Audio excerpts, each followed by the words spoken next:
Now, as frontman of the Foo Fighters, Dave Grohl is no stranger to the rock and roll lifestyle, but during lockdown, he was forced to step away from the stage and turned his attention to writing a memoir.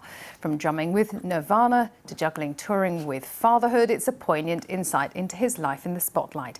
He's been sharing some more of his stories with our music correspondent, Mark Savage.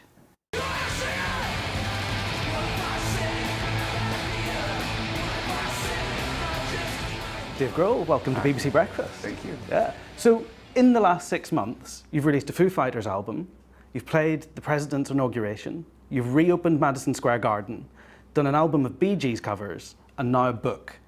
When do you sleep? I don't. And it's funny because I've almost forgotten that we've done all of those things because there's so much more to do. It was a really busy year.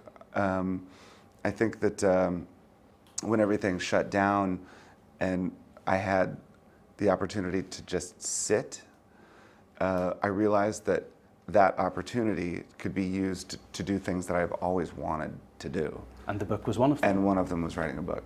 And how did you unlock all of those memories? Was it right there, or were you going through photographs and old records? What was the process?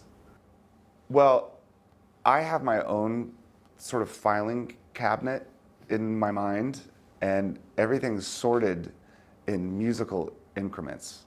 So if you play me a song from the 70s, I can tell you exactly where I was, where my life was at the moment.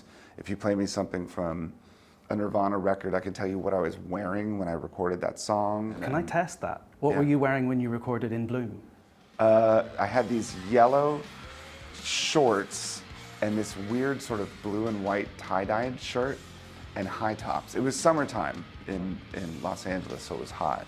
One of my favorite parts of the book is the story about going to your daughter's father-daughter dance at school. God, yeah. For people who don't know, tell us a little bit about that.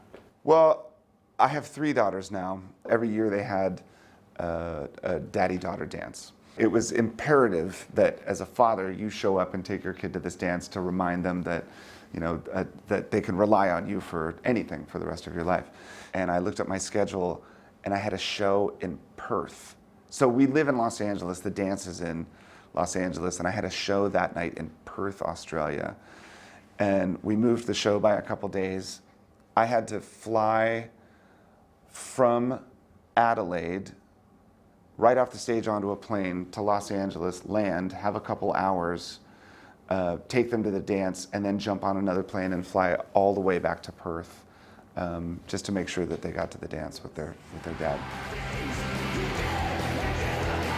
You mentioned about when you were young and you didn't have a drum kit. Yeah. You used to play drums by clicking your teeth together. Yeah. Same here. I did Can the you same do thing. it? Yeah, I can. You really Should we can? do a duet? Yes. Go on then.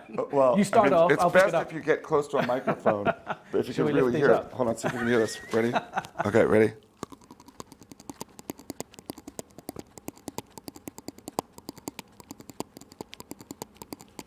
I'm not going to be able to do that. I'm going to do it like I can do back to black. Come on.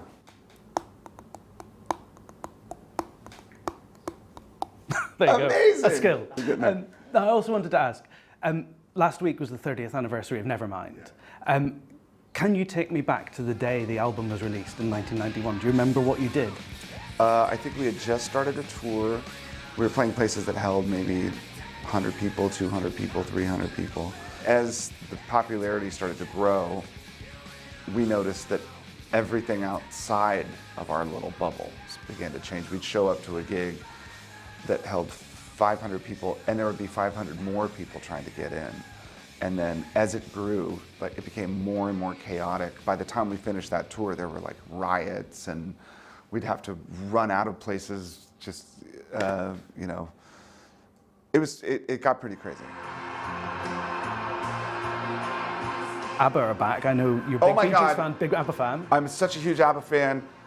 When I saw that they were coming back and they had a record, I shot that link to 100 people I knew and then listened to the new song and wept like a baby.